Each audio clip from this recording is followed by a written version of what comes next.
Hi and welcome to Roots, and we're on week 4 as we continue our journey through John's Gospel, learning about Jesus more and more, whether we've been following him for 20 years or 20 minutes.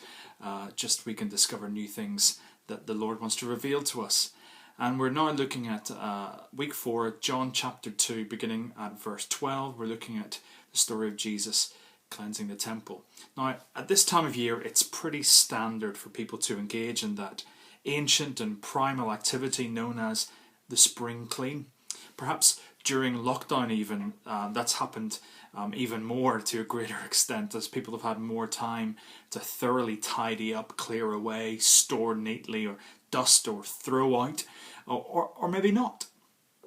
Perhaps you're not one of these kind of tidy up people. Maybe you're more of a hoarder and a gatherer. I think I definitely have hoarding tendencies in my genes. And so I have a question for you. Are you a hoarder or are you a minimalist person? Do you hold on to things or are you quickly getting rid of? Are you a stowaway for many years or do you like to keep things nice and clean? So we'll be sharing that just as a bit of an icebreaker when we get together on Sunday evening. But what's your kind of tendency? That's what the question is. Because we hold on to things for loads of different reasons, don't we? Perhaps it's because they're keepsakes. Maybe, as I know some people, for luck or for some kind of superstitious reason.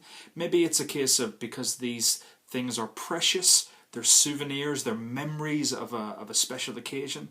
Or maybe it's one of those things where it may be useful one day. I don't know if you've seen the routine by Michael McIntyre where he talks about the man drawer and everything that's in a man drawer that just might be useful one day again.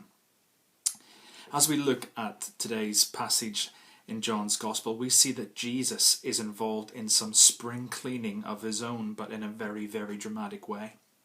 But before we get to that, just something to clear up as we go ahead. There's something a little odd about this event in Jesus' life.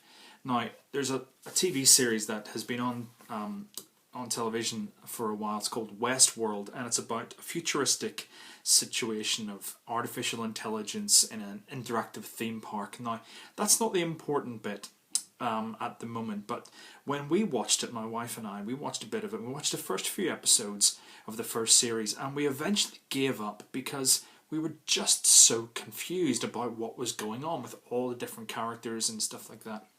And when the series had finished, I read that the reason why it was so complicated and so confusing was that without indicating to the audience, the scenes were flipping between different timelines, past, present and future. Some were present, some were in characters' pasts, and some were way in the future. But they were all linked some way, but just not necessarily chronologically. Now, in John, there's something similar. John recounts the events of Jesus in thematic kind of ways. In fact, this event of cleaning of the temple, it's in the other Gospels, but it happens at a different place, chronologically towards the end of Jesus' life, as he's heading towards his betrayal, his trial and his execution. But for John, he's placed it at the beginning of Jesus' ministry. Now, there are different ideas about why this might be.